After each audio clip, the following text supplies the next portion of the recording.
ആക്കിയത്. അല്ലെങ്കിൽ നമ്മൾ ഒരു ഗൂഗിളിലൊക്കെ നോക്കി ആലപ്പുഴയിൽ ഒരു ബുക്കിങ്ങിനൊക്കെ റിസോർട്ട് ഹോട്ടലൊക്കെ നോക്കിയാൽ നിയർ ഫിനിഷിംഗ് പോയിന്റ് പുന്നമട എന്നൊക്കെ എന്താണ് നോക്കൂ. 2025 ഇവിടെ നമ്മളിപ്പോ വേഗം നിൽക്കുന്ന സ്ഥലത്ത് ആ ചുണ്ടവള്ളങ്ങൾ ആ ചീറി പാഞ്ഞു വന്ന് ഫിനിഷ് ചെയ്ത ഫിനിഷിംഗ് പോയിന്റ് ആണ്. അതുകൊണ്ടാണ് ഈ പ്രദേശത്തെ പ്രാദേശികമായിട്ട് ഫിനിഷിംഗ് പോയിന്റ് എന്ന് പറയുന്നത്. ഇത് 2025 സെപ്റ്റംബർ മാസത്തിൽ ഇവിടെ ഇറങ്ങിയത് എത്രാമത്താണെന്ന് അറിയോ? 71ാമത് നെഹ്റു ട്രോഫി ആയിരുന്നു. അപ്പൊ നോക്കിക്കേ, ആ ആലപ്പുഴയോടൊത്ത് ചരിത്രവും പാരമ്പര്യമുള്ള കുട്ടനാടിന്റെ സ്പന്ദനം അറിയാവുന്ന ആ ഓളപ്പരപ്പിലൂടെ നമ്മൾ കടന്നു പോകുന്നു. നമ്മുടെ പ്രിയപ്പെട്ട ചാച്ചാജി അന്ന് തിരുവിതാംകൂർ അല്ലെ, തിരുവിതാംകൂറിന്റെ സന്ദർശനത്തിനായിട്ട് എത്തിയപ്പോ കോട്ടയിൽ നിന്ന് ആലപ്പുഴയ്ക്ക് ജലമാർഗം സഞ്ചരിച്ചു വരികയും അങ്ങനെ ജലമാർഗം സഞ്ചരിച്ചു വന്ന ആ പണ്ഡിറ്റ്ജിയെ വേമ്പനാട്ട് കായലിൽ നിന്ന് പുന്നമടയിലേക്ക് പ്രവേശിക്കുന്ന സമയത്ത് കുട്ടനാട്ടുകാരും ആലപ്പുഴക്കാരും ചേർന്ന് സ്വീകരിച്ചത് ആ കുട്ടനാടിന്റെ ആ എന്താണ് ആ മുഖമുദ്രയായ ആ ചുണ്ടവള്ളങ്ങളുടെ ഒരു അകമ്പൊഴിയോടുകൂടിയായിരുന്നു. ഇതിൽ ആവശ്യമായ ചാച്ചാജി അദ്ദേഹത്തിന്റെ എല്ലാ ഇസഡ് കാറ്റഗറി സെക്യൂരിറ്റിയും മറികടന്നുകൊണ്ട് ആ കുട്ടനാട്ടുകാരായ കൃഷിക്കാരോടൊപ്പം ആഹ്ലാദം പങ്കിട്ടു, വള്ളത്തിൽ ചാടിക്കേറി. അങ്ങനെ ഒരു മത്സര പ്രതീതി ഉണർത്തിയ ആ വള്ളംകളിയിൽ നടുഭാഗം വന്ന ചുണ്ടൻ ഒന്നാമതെത്തി. അദ്ദേഹം എന്ത് ചെയ്തു? ആ മറക്കാനാവാത്ത ഓർമ്മകൾ ഡൽഹിയിൽ എത്തിയിട്ടും അദ്ദേഹത്തിന്റെ കയ്യൊപ്പോടുകൂടി ഒരു കപ്പ്, ഒരു സമ്മാനം ആലപ്പുഴയ്ക്ക് അയച്ചു കൊടുത്തു. ഇതാണ് തുടക്ക കാലഘട്ടത്തിൽ ഇവിടെ വള്ളംകളി മത്സരം സംഘടിപ്പിച്ചപ്പോ പ്രൈം മിനിസ്റ്റർ ട്രോഫി എന്ന പേരിൽ ആ കപ്പ് നൽകിയെങ്കിലും പിന്നെയോ അദ്ദേഹത്തിന്റെ ആ അനുസ്മരണാർത്ഥം പിന്നെ ഇത് നെഹ്റു ട്രോഫിയായി പരിണമിച്ചു. അങ്ങനെ 71 പ്രാവശ്യം ആ ഓളപ്പരപ്പിലെ ഒളിമ്പിക്സ് ആയ ആ നെഹ്റു ട്രോഫി ജലമേള അരങ്ങേറിയ പുന്നമടക്കായലിന്റെ വിരുമാറിനെ സ്പർശിച്ചുകൊണ്ട് നമ്മുടെ യാത്ര മുന്നോട്ട് പോകുമ്പോൾ വള്ളക്കളിയോടൊപ്പം തന്നെ ആലപ്പുഴയുടെ പൈതൃകമാണ് ഒരു വഞ്ചികൾ അഥവാ ഹൗസ് ബോട്ടുകൾ. ലോക വിനോദസഞ്ചാര ഭൂപടത്തിൽ കേരളത്തിനും ആലപ്പുഴയ്ക്ക് ഇന്ത്യയ്ക്കൊക്കെ ആ തനതായ ഒരു സ്ഥാനം നേടിക്കൊടുത്ത ആ ചെറിയ പ്രസ്ഥാനങ്ങളാണ് കാണുന്നത്. ചെറുതല്ല കേട്ടോ.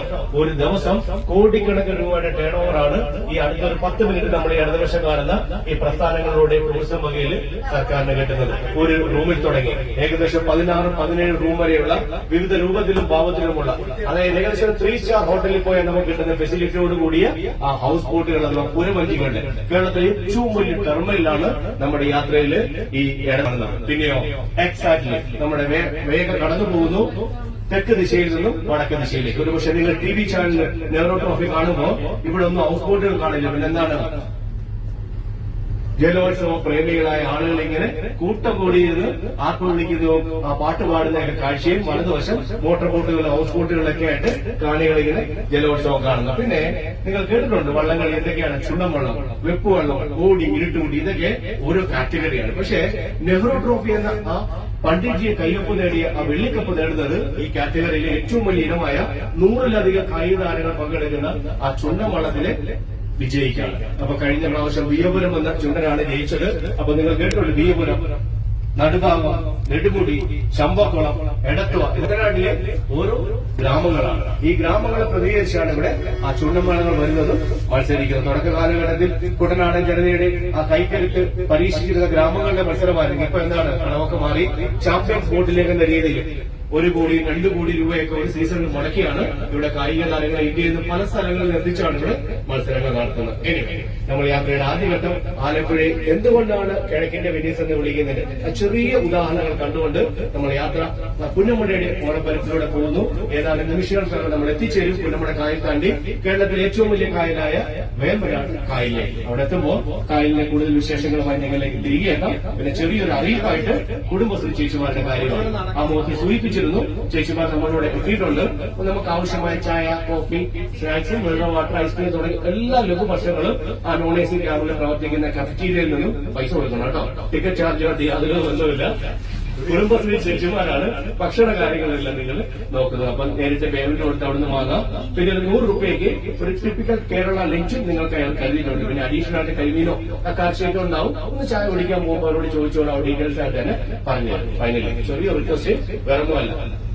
നമ്മൾ ഏകദേശം ഒരു 80 പേരോളം ഉണ്ട്. നിങ്ങൾ കയ്യിൽ കരുതിയിട്ടുള്ളതോ ഇവിടുന്ന് വാങ്ങുന്നതുമായ ഭക്ഷണ പദാർത്ഥങ്ങളോ അതിന്റെ പ്ലാസ്റ്റിക് മാലിന്യങ്ങളോ ദയവ് ചെയ്ത് നമ്മുടെ വാഹനത്തിനുള്ളിലേക്കോ സഞ്ചരിക്കുന്ന കനാലിലേക്കോ കായലിലേക്കോ എറിയില്ല. 2 ഗുണമുണ്ട്. ഒന്ന്, നമുക്ക് ഇപ്പോൾ കിട്ടുന്ന ഫ്രഷ്നസ് നമുക്ക് 4 മണി വരെ ബോട്ടിൽ നിലനിർത്താം. സെക്കൻഡ് ആണ് കനാലും കായലും പ്രകൃതി കനിഞ്ഞ് നൽകിയിട്ടുള്ളതാണ്.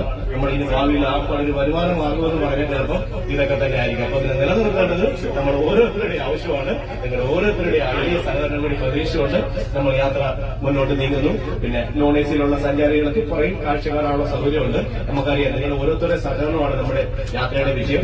400, 200 തികച്ചും 200 വ്യത്യാസമുള്ളത്. ബോട്ടിൽ ക്യാമറയും കാര്യങ്ങളുണ്ട്. ഞങ്ങൾ 5 പേരും അസ ഫ്രണ്ടിൽ നിങ്ങളും ഉണ്ടാവും. പക്ഷേ നിങ്ങളെ കയറ്റിവിട്ട ഓഫീസർമാരും ഇത് പോയിട്ട് തിരിച്ചു വരുന്നവരെല്ലാം ഇവിടെ ക്യാമറകൾ വർക്ക് ചെയ്യുന്നതുകൊണ്ട് ഇത് മോണിറ്റർ വാച്ച് ചെയ്യാനായിട്ട് അവിടെ ഉണ്ട്. അപ്പോ നോൺ എ സി ക്യാബിലുള്ള സഞ്ചാരികൾ AC ക്യാബിൽ പ്രവേശിക്കുകയാണെങ്കിൽ ദയവ് ചെയ്ത് ആ നോൺ AC ക്യാബിലുള്ള നമ്മുടെ ആ ജീവനക്കാരുടെ അനുവാദം തേടിയിട്ട് ശേഷം മാത്രമേ, അല്ലെങ്കിൽ അവിടെ ഞങ്ങൾ ഫോൺ വിളിച്ചു ചോദിക്കും. നമുക്ക് പറയാൻ പറ്റില്ല. കാര്യം എന്താണെന്നറിയോ, അവിടെ നിന്ന് വിട്ട് കഴിഞ്ഞ് നോൺ AC യിലുള്ളവർ AC കയറിയിരുന്ന് യാത്ര ചെയ്താൽ തിരിച്ചു ചെല്ലുമ്പോൾ ഞങ്ങൾക്ക് പേപ്പർ അടിച്ചു തരും. എന്ന് വെച്ചാൽ നിങ്ങളോട് പൈസ അവരറിയാതെ വാങ്ങിക്കൊണ്ട് നോൺ AC യിലുള്ളവർ ഇരുത്താനുള്ള സൗകര്യം ഞങ്ങൾ ചെയ്തു കൊടുത്തു എന്നത് തെറ്റായിരിക്കും ഞങ്ങൾ അവിടെ ചെല്ലുമ്പോൾ കാത്തിരിക്കുന്നത്. നമ്മൾ ഫ്രണ്ട്ലിയാണ്, ഞങ്ങളുടെ കൂടെ ഒരു അനിയന്മാരായിട്ടുണ്ട്. പക്ഷേ ഇതിനകത്ത് കയറുന്നവരെ കാണുന്നതിനൊന്നും കുഴപ്പമില്ല. പക്ഷെ കയറുമ്പോൾ ആ നോൺ AC യിലുള്ള നമ്മുടെ ആ ജീവനക്കാരുടെ അനുവാദം ഒന്ന് തേടിക്കൊള്ളുക. Thank you.